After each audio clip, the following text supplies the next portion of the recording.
पावसाचा थेंब अंगावर पडला की आपल्याला आनंदित करतो. शेतात पडला तर बीज रुजवतो. शिंपल्यात पडला तर मोती होतो. आणि कवी हृदयाच्या व्यक्तीवर पडला तर त्याच्या प्रतिभेचे वेगळेच कंगोरे प्रकट करतो. मग तो कवी चिंतन करतो, अंतर्मुख होतो, जीवनावर काही भाष्य करतो. पुढील कवितातून आपल्याला याचाच प्रत्यय येईल. कवितेचं नाव आहे प्रवास. निरालंब धारा निराधार कोसळतात. निरालंब धारा निराधार कोसळतात. नभापासून मातीपर्यंत ओल्या ओल्या जळतात. विजेनं थोड्या बावरलेल्या, गडगडाटानं कावरलेल्या. आपण कुठे पडू?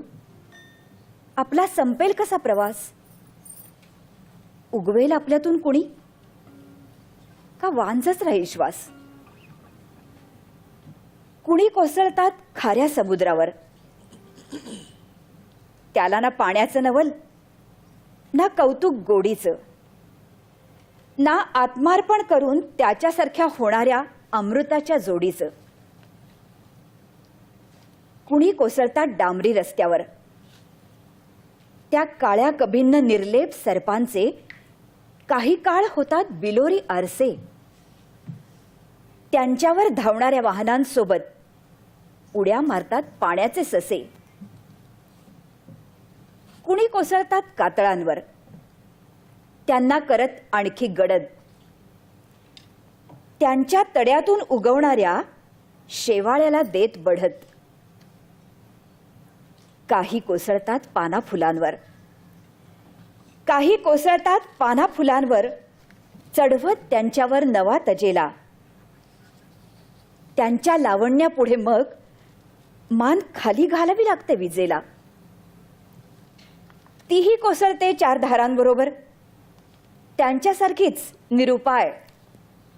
तीही कोसळते चार धारांबरोबर, त्यांच्यासारखीच निरुपाय.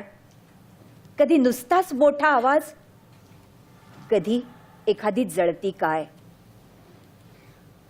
काही कोसळतात उपाशी मातीवर. काही कोसळतात उपाशी मातीवर, भिजवत तिचे तहानले ओठ. देतात दिलासा जगण्याचा, आशेनं तिचं चढतं पोट. कोण कुठे पडेल आणि कशी सरेल यात्रा? कोण पडेल तोंडघशी, कुणाची लागू पडेल मात्रा? या प्रश्नांना उत्तर नाही. या प्रश्नांना उत्तर नाही मिळाला प्रवास करे तोवर.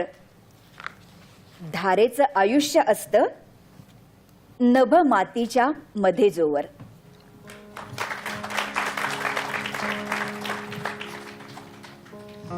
नाळ. एक तुझा एक माझा, फुलो आलेला टपोरा अश्रू.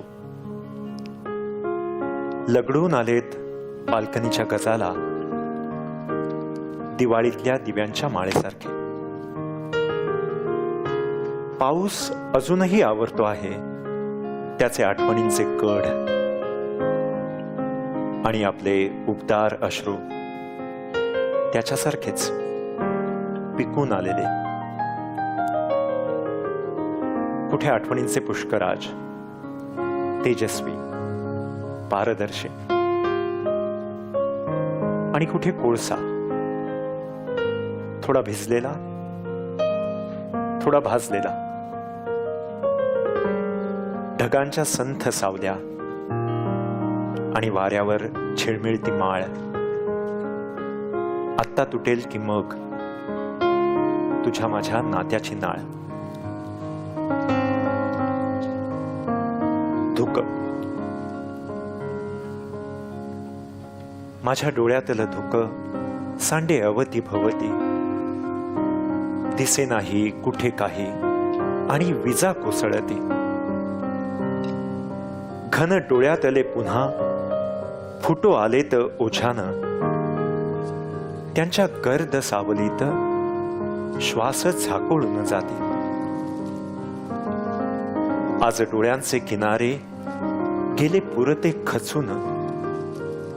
सारे प्रयत्नांचे बांध जशी भेगाळली माती. एक आठवाचा क्षण भारलेला विचक्षण. एक पाऊस प्राणद, एक गंगाजल ओठी.